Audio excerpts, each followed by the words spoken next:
Hello everyone, welcome back to our channel Benchmark Studies. आज हम लेकर आए हैं फाइनेंशियल मार्केट का पार्ट 2, जिसमें हम डिस्कस करेंगे कैपिटल मार्केट और इसके इंस्ट्रूमेंट्स के बारे में। तो अगर हम कैपिटल मार्केट की बात करें, अगर मैं इसको डिवाइड करता हूँ on the basis of market, तो ये दो टाइप के होते हैं। एक होता है हमारा प्राइमरी मार्केट और एक होता है सेकेंडरी मार्केट। वहीं अगर मैं कैपिटल मार्केट को डिवाइड करूँ on the basis of investment, तो टोटल तीन टाइप की हैं। एक होती है हमारी इक्विटी, एक होती है डेट और एक होती है डेरिवेटिव। तो आज हम डिस्कस करेंगे प्राइमरी मार्केट और सेकेंडरी मार्केट के बारे में और इक्विटी मार्केट के बारे में। डेट और डेरिवेटिव हम नेक्स्ट वीडियो में डिस्कस करेंगे। तो चलिए स्टार्ट करते हैं लेक्चर को। तो देखिए, जो हमारी पिछली वीडियो थी जिसमें हमने मनी मार्केट डिस्कस किया था, वहां पे हमने डिस्कस किया था कि फाइनेंशियल मार्केट क्या होता है, मनी मार्केट क्या होता है, इसके इंस्ट्रूमेंट कौन कौन से हैं और इसको रेगुलेट कौन करता है, आरबीआई। तो आज हम पढ़ेंगे कैपिटल मार्केट के बारे में। तो देखो, कैपिटल मार्केट को रेगुलेट कौन करता है, सेबी। ठीक है, सेबी फॉर्म्ड कब हुआ था आपका, सेबी फॉर्म्ड हुआ था आपका 12 अप्रैल 1988 को। पर ये इसको पावर्स कब मिली थी, जब सेबी एक्ट आया था। सेबी एक्ट आया था, उसके बाद इसको पावर्स मिली, वो कब हुई, इसका 30 जनवरी 1992। ठीक है, अब देखो, जो हमने मनी मार्केट पढ़ा था ना, वहां पे एक चीज करेक्शन है। यहाँ पे मनी मार्केट हमने पढ़ा था, उसमें पढ़ा था सर्टिफिकेट ऑफ डिपॉजिट। ठीक है, तो वहां पे मैंने बोला था कि मिनिमम लिमिट कितनी है इसकी, 1 लाख।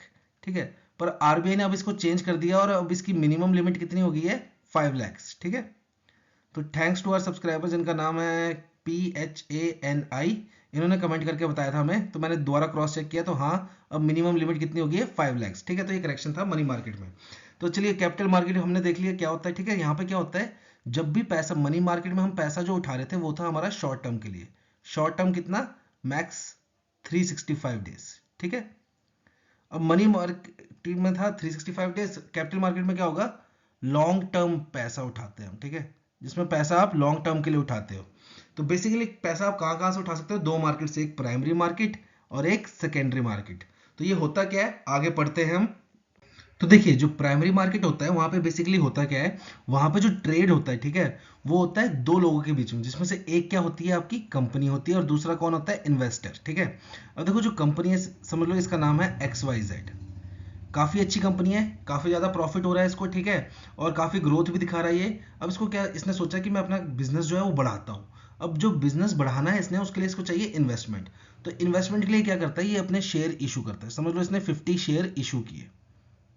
अब यहाँ पे था एक इन्वेस्टर जिसके पास काफी ज्यादा पैसा है। ठीक है, इसने इस कंपनी को पूरा स्टडी किया, इसकी ग्रोथ देखी, इसका प्रॉफिट देखा, और इसको लगा हाँ, कंपनी का भविष्य अच्छा है, तो मेरे को इसमें इन्वेस्टमेंट करनी चाहिए। तो ये क्या करेगा, इस कंपनी के इसने ये 50 शेयर खरीद लिए और इसको बदले में दे दिया पैसा। ठीक है, अब देखो, कंपनी के पास आ गया पैसा, कंपनी निकल ली। तो ये जो सारी डील होती है, कहाँ होती है, प्राइमरी मार्केट में, जहां कंपनी ने पैसा उठाया और इन्वेस्टर को दे दिया बदले में शेयर। ठीक है, तो ये हो गया हमारा प्राइमरी मार्केट में। अब क्या होगा, अब देखो, जो इन्वेस्टर है इसके पास है 50 शेयर। ठीक है, इसने एक शेयर खरीदा था, समझ लो 200 रुपए में। अब इसको 1 साल हो गया ये शेयर रखे हुए। अब जो इसकी शेयर की कीमत है, वो समझ लो होगी 300 रुपए एक शेयर की। तो इसको 1 साल बाद लगा कि यार, मैंने कंपनी, एक शेयर मतलब 100 रुपए, तो 50 शेयर पे कितने हो गए, 5,000 रुपए। ठीक है, तो इसने 5,000 रुपए कमा लिए, इसको लगा बस मैं इतना ही कमा सकता हूँ, इससे ज्यादा ये कंपनी उठेगी नहीं। तो ये क्या करेगा, ये जाएगा सेकेंडरी मार्केट में और किसी पर्सन को ना ये 50 शेयर बेच देगा। जैसे हम ग्रो ऐप वगैरह में ट्रेडिंग करते हो ना आप, जैसे रोज कभी शेयर खरीद रहे हो, बेच रहे हो, वो क्या होता है, वो बेसिकली दो लोगों के बीच में होती है डील। जैसे आपको लग रहा है कि यार, कंपनी से मैंने प्रॉफिट उठा लिया, तो आप शेयर बेच रहे हो। ठीक है, वहीं दूसरा बंदा होगा, उसको लग रहा होगा नहीं यार, कंपनी अभी और ऊपर जाएगी, वो शेयर खरीद रहा होगा। ठीक है, तो ये चीज होती है ट्रेडिंग सेकेंडरी मार्केट में, जहां ट्रेड जो हो रहा है वो दो लोगों के बीच में हो रहा है। ठीक है, प्राइमरी मार्केट में क्या हो रहा है, कंपनी शेयर बेच रही है और इन्वेस्टर से पैसा उठा रही है।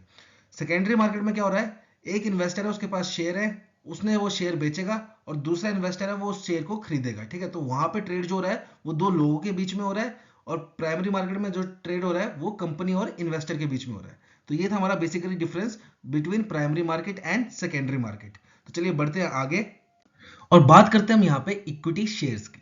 अब देखो, इक्विटी और शेयर आपको अलग अलग वर्ड्स लग रहे होंगे, पर दोनों का मतलब एकदम सेम है। ठीक है, बस फर्क इतना है, इक्विटी की जो वेटेज है ना, ठीक है, इक्विटी का जो वजन है वो थोड़ा ज्यादा होता है, और शेयर का वजन होता है जो थोड़ा कम होता है। अब इसका मतलब क्या है वो समझते हैं।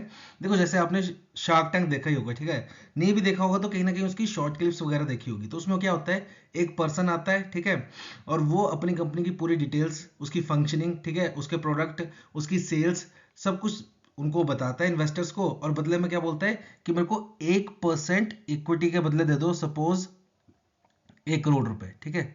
ऐसे ऐसे कुछ डील मांगता है वो, ठीक है। तो होता क्या है, देखो एक कंपनी के पास टोटल इक्विटी कितनी होती है, 100%। और अगर मैं यही वेटेज लेके चलूं तो इसकी वैल्यू कितनी हुई टोटल, 100 करोड़ रुपए, ठीक है। अब देखो शार्क टैंक में क्या है, वहां पे सारे वो इन्वेस्टर्स हैं, ठीक है, उनके पास काफी ज्यादा पैसा है, ठीक है। तो वो बैठे इन्वेस्ट करने के लिए, तो वो 1% के बदले 1 करोड़ रुपया दे सकते हैं। पर क्या होगा, थोड़े टाइम बाद जब ये कंपनी बड़ी हो जाएगी तो ये आएगी शेयर मार्केट में। तो शेयर मार्केट में क्या होगा, देखो शेयर मार्केट में अमीर से अमीर लोग भी ट्रेडिंग कर रहे हैं, और नॉर्मल हमारे जैसे मिडिल क्लास लोग भी ट्रेडिंग कर रहे होते हैं, ठीक है। तो हम करते हैं अपनी सेविंग्स के हिसाब से कि हमने कुछ पैसा सेव कर रखा है, उसके पास जो बच गया एक्स्ट्रा 5-10 हज़ार रुपए, उसकी ट्रेडिंग करते हैं। पर देखो अभी ये जो कंपनी है मेरे को अच्छी लग रही है, ठीक है, और मेरे को इसमें ट्रेड करना है, पर मेरे पास तो 1 करोड़ रुपए है ही नहीं, तो मैं क्या इसमें ट्रेड नहीं कर पाऊंगा, करूंगा, जरूर करूंगा। वो कैसे करते हैं, देखो कंपनी को भी ये बात पता है कि शेयर मार्केट में हर कोई बंदा मेरे को 1-1 करोड़ रुपया देने नहीं लगा, ठीक है।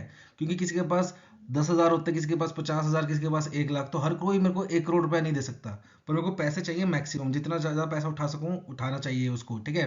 तो वो क्या करेगी, ये जो 100% इक्विटी है ना, 100% इक्विटी जो है इसकी, जो कि आपकी 100 करोड़ के बराबर है, 100 करोड़ के बराबर है, इसको ये और छोटे हिस्सों में तोड़ देगी, 100% इक्विटी को छोटे हिस्सों में तोड़ देगी, जिसका नाम क्या हो जाता है, शेयर्स। समझ लो इसने 100% इक्विटी के बना दिए 10 करोड़ शेयर, ठीक है। तो यहां से एक शेयर की कीमत कितनी पड़ी, देखो अगर 10 करोड़ शेयर आपके 100 करोड़ के हैं, तो एक शेयर आपका कितने का पड़ा, 10 रुपए का, ठीक है। अब देखो यहाँ पे क्या होगा, यहाँ पे मैं जैसे मेरे पास समझ लो 5 हज़ार है, तो मैं भी इस कंपनी में इन्वेस्ट कर सकता हूँ और इसके 500 शेयर खरीद सकता हूँ, ठीक है। तो ये बात होता है, कंपनी क्या करती है, इक्विटी को डाइल्यूट कर देती है शेयर्स में, ताकि नॉर्मल पर्सन भी खरीद सके और जिसके पास ज्यादा पैसा है वो भी खरीद सके, ठीक है, और उनको कंपनी को मैक्सिमम जो पैसा है वो मार्केट से उठा सके। इसलिए कंपनी क्या करती है, इक्विटी को शेयर्स में कन्वर्ट कर देती है। दोनों में होता क्या, देखो अगर मैं 1% इक्विटी खरीद रहा हूं तब भी मैं कंपनी की हिस्सेदारी ले रहा हूं, और वहीं अगर मैं एक शेयर भी खरीद रहा हूं तब भी मैं कंपनी की हिस्सेदारी ले रहा हूं। बस बात क्या है कि इक्विटी में वजन ज्यादा है, 1% इक्विटी मतलब आप कंपनी का एक हिस्सा हो, ठीक है, 1% का हिस्सा हो, और एक शेयर से मतलब ये नहीं होता कि आपने कंपनी का 1% हिस्सा लिया है, ठीक है। ये चीज का फर्क होता है, इक्विटी का वजन ज्यादा होता है, जितनी ज्यादा आप इक्विटी लोगे, ठीक है, उतने ज्यादा आपकी डिसीजन मेकिंग में इन्वॉल्वमेंट होगी कंपनी की। पर वहीं अगर आप एक शेयर खरीद रहे हो, तो देखो टोटल कंपनी के शेयर कितने हैं, 10 करोड़, 10 करोड़ में से एक शेयर खरीद रहे हो तो आपका हिस्सा काफी छोटा है। बस ये फर्क होता है कि शेयर में वजन कम होता है और इक्विटी में वजन ज्यादा होता है। अब देखो जो कंपनी है वो पैसे दो तरीके से उठाती है, एक आपके डोमेस्टिक सर्किट से और एक आपके फॉरेन सोर्सेज से, ठीक है। तो ये सब डिस्कस करेंगे। तो देखो यहाँ पे सबसे पहले ये public issue, right issue, preferential issue, इन सबको डिस्कस करने से पहले एक चीज डिस्कस करना जरूरी है, वो है issue to public and offer for sale. ये चीज का मतलब क्या है, ठीक है। देखो जो इशू टू पब्लिक होता है ना, इसको हम फ्रेश इशू भी बोलते हैं, फ्रेश इशू।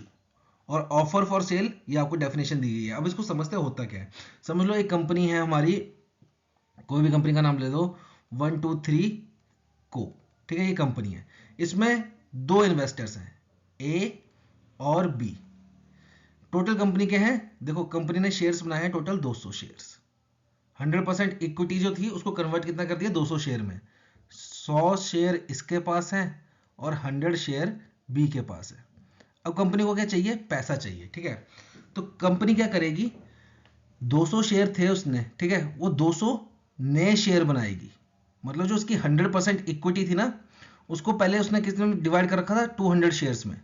अब क्या कर रही है, वो 100% इक्विटी को 400 शेयर्स में डिवाइड कर रही है। तो देखो ए और बी के पास 100 शेयर्स तो थे, अब जो नए 200 शेयर्स है इसको कंपनी क्या करेगी, मार्केट में उतारेगी और बदले में इससे पैसा ले लेगी, ठीक है। और ये किसके पास जाएगा, कंपनी के पास पैसा जाएगा। अब देखो ए और बी की हिस्सेदारी कितनी हुई, पहले 200 शेयर थे टोटल, ए के पास थे 100 और बी के पास 100, तो इसकी थी 50% की हिस्सेदारी, इसकी भी थी 50% की हिस्सेदारी। अब टोटल शेयर कितने हो गए, 400, ए के पास कितना है 100, तो अब इसकी हिस्सेदारी कितनी हुई, 25%, और बी की 25%। ये होता है आपका फ्रेश इशू, मतलब जो शेयर्स थे उसके अलावा कंपनी ने नए शेयर बनाए और उनको मार्केट में उतार दिया, जिससे कंपनी ने डायरेक्ट पैसा उठा लिया।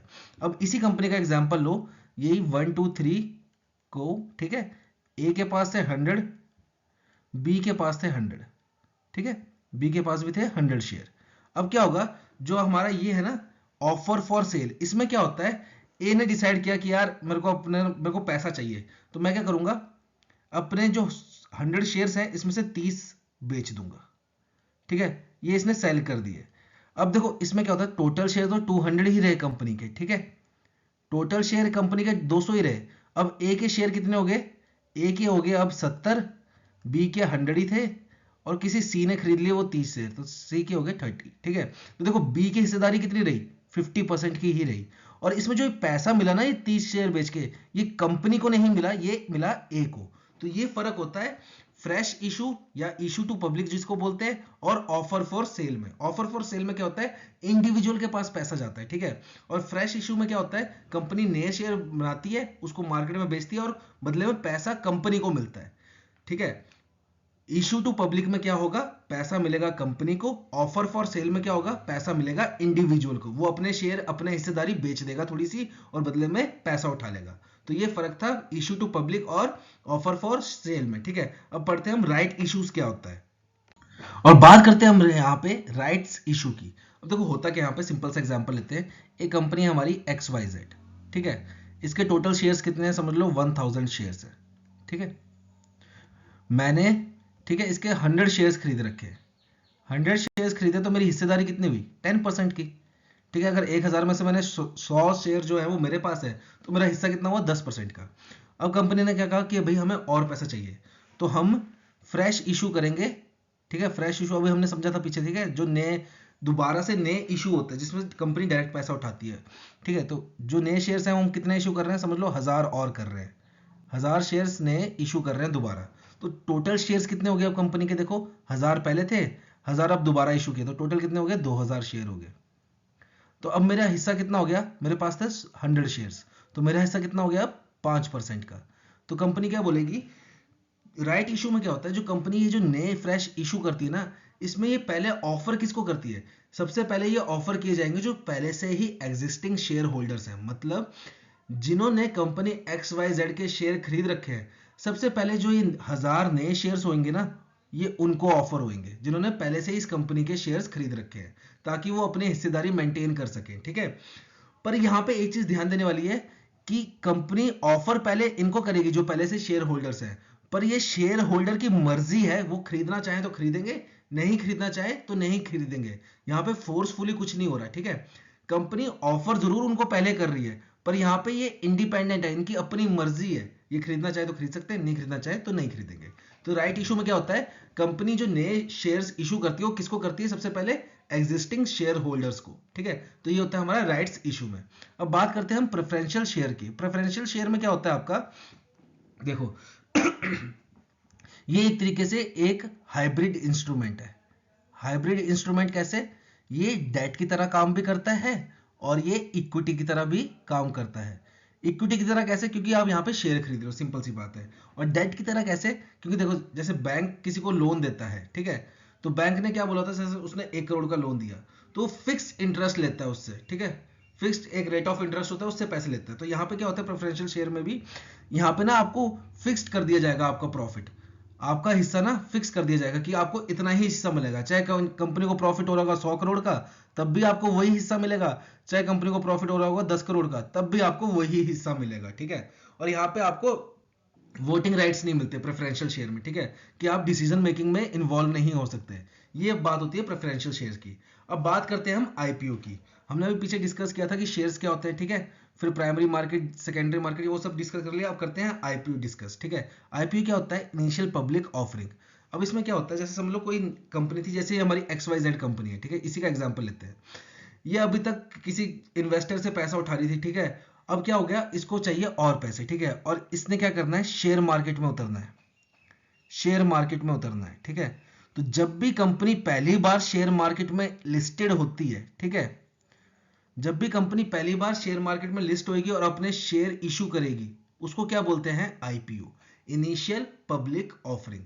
जब भी कोई कंपनी जो अभी तक शेयर मार्केट में लिस्ट नहीं है, ठीक है, मतलब उसका नाम शेयर मार्केट में नहीं है, वो पहली बार शेयर मार्केट में उतर रही है और अपने शेयर्स आम जनता को ऑफर कर रही है, तो उसको क्या बोलते हैं, इनिशियल पब्लिक ऑफरिंग। अब इसका प्रोसेस क्या है, सबसे पहले उस कंपनी को, स्टार्ट में समझ लो ये है XYZ कंपनी, ठीक है।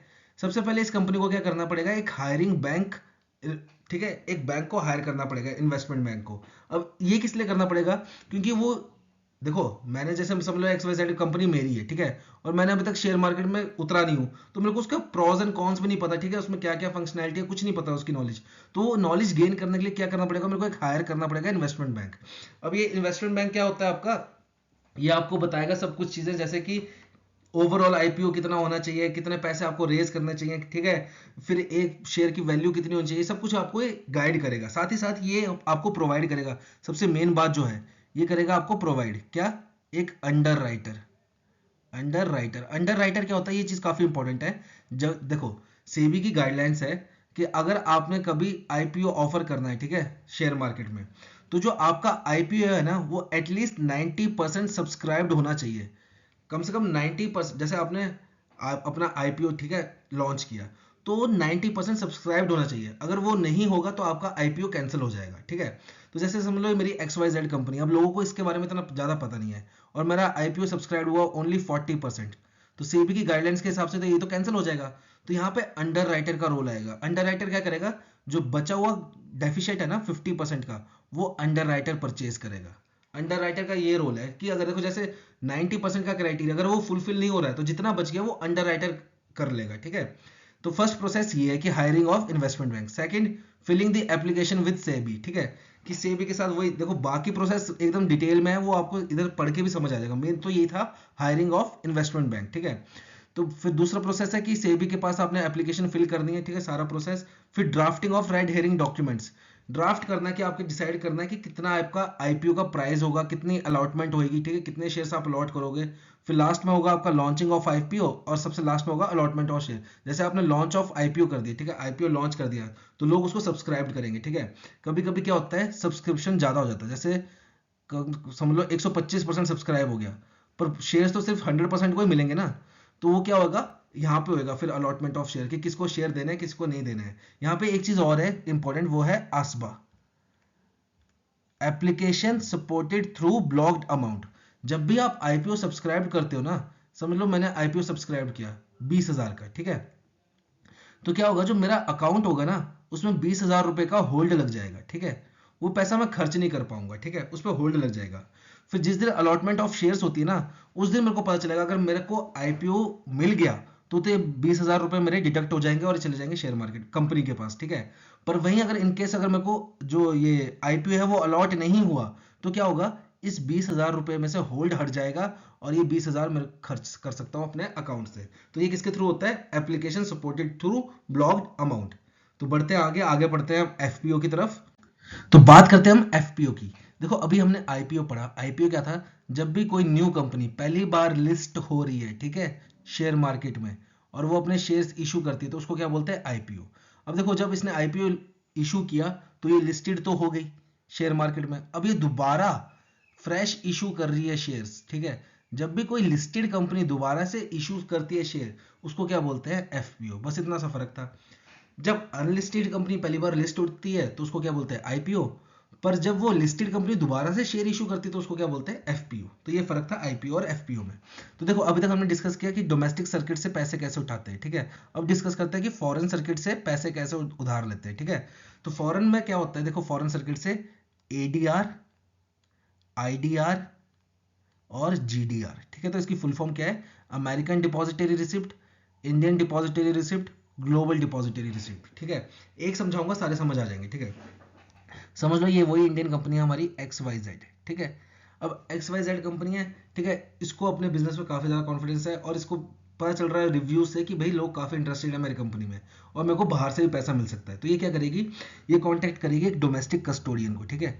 डोमेस्टिक कस्टोडियन क्या होता है, ये एक एजेंट की तरह काम करता है, किसके बीच में, इंडियन कंपनी के और ओवरसीज डिपॉजिटरी। ये ओवरसीज डिपॉजिटरी क्या होते हैं, ओवरसीज इन्वेस्टमेंट बैंक्स जो होते हैं उनको बोलते हैं हम ओवरसीज डिपॉजिटरी, ठीक है। ओवरसीज इन्वेस्टमेंट बैंक्स जो होते हैं उनको बोलते हैं हम ये, ठीक है। अब यहाँ पे होगा क्या, कंपनी जो है इंडिया की एक्स वाई जेड, ये डोमेस्टिक कस्टोडियन, ठीक है, ये इंडिया में ही होते हैं, ठीक है, इसको कांटेक्ट करेगी और बोलेगी मेरी कंपनी के शेयर्स ले लो, बदले में मेरे को पैसा चाहिए, ठीक है। अब ये क्या करेगा, डोमेस्टिक कस्टोडियन इसको ओवरसीज इन्वेस्टमेंट बैंक जो कि ओवरसीज डिपॉजिटरी है, इसको कांटेक्ट करेगा, ठीक है। अब ये क्या करेगा, आपस में एग्रीमेंट करेगा कि मेरे पास भाई इतने शेयर्स हैं, ठीक है, मैं क्या कहते हैं शेयर्स काफ़ी अच्छे कंपनी की पूरी डिटेल बताएगा और बदले में पैसे मांगेगा इससे, ठीक है। और इनका आपस में टाई अप होता है, एग्रीमेंट होता है, ठीक है। तो होता क्या है, जो ये ओवरसीज डिपॉजिटरी है ना, ये इन्वेस्टमेंट बैंक, ये क्या करेगा, ये इशू करेगा depository receipt. Depository receipt issue करेगा। जिसने देखो मनी मार्केट की वीडियो देखी है ना, उसमें हमने पढ़ा था सर्टिफिकेट ऑफ डिपॉजिट। उसमें क्या होता था, एक पार्टी पैसे ले रही है और बदले में क्या दे रही है, एक सर्टिफिकेट दे रही है कि हमने आपसे इतना इतना पैसा ले रखा है और इतना पैसा आपको देंगे। तो कुछ कुछ वैसा ही है ये इशू करती है डिपॉजिटरी रिसिप्ट, ठीक है। किसके बिहाफ पे, इंडियन कंपनी के बिहाफ पे, कि उनके शेयर्स हमारे पास हैं और उनके शेयर्स काफ़ी अच्छे हैं। तो आप ये देखो हो क्या रहा है यहाँ पे, ये इनको शेयर्स नहीं दे रही है, जो इन्वेस्टर्स हैं इनको शेयर नहीं दे रही है, इनको क्या दे रही है, डिपॉजिटरी रिसिप्ट। शेयर्स ये अपने पास रखते हैं, ठीक है, और इनको बदले में देते हैं डिपॉजिटरी रिसिप्ट। अब यहाँ पे क्या होगा, देखो जब इन्वेस्टर के पास डिपॉजिटरी रिसिप्ट आ गया ना, तो वो शेयर मार्केट में जाके इनको आपस में भी चेंज कर सकते हैं। जैसे एक पर्सन ने ले लिए ये डिपॉजिटरी रिसिप्ट, ठीक है, ए ने, अब थोड़े टाइम बाद ये बी को भी बेच सकता है, ठीक है, ये आपस में ट्रेड कर सकते हैं अपने शेयर मार्केट्स में। तो देखो एडीआर का मतलब क्या है, अमेरिकन डिपॉजिटरी रिसिप्ट। जब इंडियन की कंपनी अमेरिका से पैसे उठा रही है, ठीक है, तो वो क्या होगा, अमेरिकन डिपॉजिटरी रिसिप्ट। वहीं इंडिया की कंपनी अमेरिका को छोड़ के बाकी किसी भी देश से उठा रही है, तो क्या होगा, ग्लोबल डिपॉजिटरी रिसिप्ट। और आईडीआर का मतलब कोई फॉरेन की कंपनी इंडिया में आके ऐसा कर रही है, तो वो क्या होगा, इंडिया डिपॉजिटरी रिसिप्ट, ठीक है। जब इंडिया की कंपनी अमेरिका जा रही है तो अमेरिकन डिपॉजिटरी रिसिप्ट। जब इंडिया की कंपनी अमेरिका को छोड़ के किसी भी देश के कोने से पैसे, दुनिया के कोने से पैसे उठा रही है, तो वो ग्लोबल डिपॉजिटरी रिसिप्ट। और जब बाहर की कोई कंपनी इंडिया से पैसे उठा रही है, तो वो क्या होगा, इंडियन डिपॉजिटरी रिसिप्ट, ठीक है। तो ये था हमारा एडीआर, जीडीआर, आईडीआर। बढ़ते हैं आगे लास्ट स्लाइड की तरफ। अब बात करते हैं हम फॉरेन इन्वेस्टमेंट की। तो फॉरेन इन्वेस्टमेंट हमारी बेसिकली 3 टाइप की है। क्या है, हमारी एफडीआई, एक है हमारी एफपीआई, ठीक है, ये पी है एफपीआई, और एक एफआईआई। तो जो एफडीआई है और एफआईआई है, ये हमारी अरविंद मेहरम कमेटी ने सजेस्ट किया था। एंड अकॉर्डिंग टू सेबी ये बोलते हैं कि जैसे समझ लो कोई फॉरेन की, ठीक है, फॉरेन की कंपनी या इंडिविजुअल है, वो इंडिया के किसी कंपनी या प्रोजेक्ट, ठीक है, कंपनी या प्रोजेक्ट में इन्वेस्टमेंट कर रहे हैं। प्रोजेक्ट जैसे आपका हाइड्रो प्रोजेक्ट हो गया, ठीक है, फिर हाईवे प्रोजेक्ट हो गया, डैम प्रोजेक्ट हो गया, कोई भी प्रोजेक्ट हो गया, ठीक है, इसमें इन्वेस्ट कर रहे हैं। और इनकी इन्वेस्टमेंट अप टू 10%, अगर इनकी इन्वेस्टमेंट है 10% तक, तो ये क्या होगा आपका, एफ आई आई। वहीं अगर इनकी इन्वेस्टमेंट जो है वो ग्रेटर देन 10% है, तो उसको क्या बोलेंगे, एफ डी आई, ठीक है। तो ये था आपका F I I, F D I. अब बात करते हैं हम एफ पी आई की। तो देखो यहाँ पे जरूरी क्या है, पोर्टफोलियो का मतलब समझना। पोर्टफोलियो का मतलब क्या होता है, जैसे एग्जाम्पल के तौर पर वैरायटी होता है इसका मतलब, ठीक है। एग्जाम्पल लेते हैं, जैसे समझ लो मैं ग्रो ऐप है मेरी, ठीक है, इसमें मैं इन्वेस्ट करता हूँ, ठीक है। तो मेरा जो पोर्टफोलियो है उसमें क्या है, टाटा के शेयर्स भी हैं, ठीक है, महिंद्रा के शेयर्स भी हैं, फिर आपके आईटीसी के शेयर्स भी हैं, फिर अडानी के शेयर्स भी हैं, ठीक है। तो ये मेरा पोर्टफोलियो है, क्यों, क्योंकि मेरे पास वैरायटी ऑफ शेयर्स है। तो फॉरेन पोर्टफोलियो इन्वेस्टमेंट में क्या होता है आपका, फॉरेन पोर्टफोलियो इन्वेस्टमेंट में होता है आपकी मल्टीपल इन्वेस्टमेंट, ठीक है, मल्टीपल इन्वेस्टमेंट होती है। और क्या कहते हैं, ये बेसिकली इन्वेस्ट करता है फाइनेंशियल चीजों में, ठीक है, फिजिकल चीजों में इन्वेस्ट नहीं करेगा, फाइनेंशियल चीजों में ही इन्वेस्ट करेगा, ये आपका फॉरेन पोर्टफोलियो इन्वेस्टर्स, ठीक है। और इसमें क्या होता है, आपको क्या कहते हैं, एक ओनरशिप नहीं मिलती है। एफपीआई में आपका क्या होता है, आपको ओनरशिप नहीं मिलती है, ठीक है। तो ये था आपका एफडीआई, एफपीआई, एफआईआई। तो आज हमने डिस्कस क्या किया, फाइनेंशियल मार्केट का हमने डिस्कस किया, कैपिटल मार्केट। कैपिटल मार्केट के 2 पार्ट होते हैं, एक प्राइमरी, एक सेकेंडरी, और फिर इसके आगे 3 पार्ट और होते हैं, एक होता है आपका इक्विटी, एक होता है डेट, और एक होता है डेरिवेटिव। तो आज हमने डिस्कस किया कैपिटल, प्राइमरी, सेकेंडरी और इक्विटी। अब नेक्स्ट वीडियो में हम डिस्कस करेंगे डेट और डेरिवेटिव। तो होप आपको वीडियो अच्छा लगा होगा। वीडियो अच्छा लगा तो प्लीज लाइक, शेयर, सब्सक्राइब कीजिएगा। मिलते हैं आपको अगली वीडियो में। Till then have a nice day.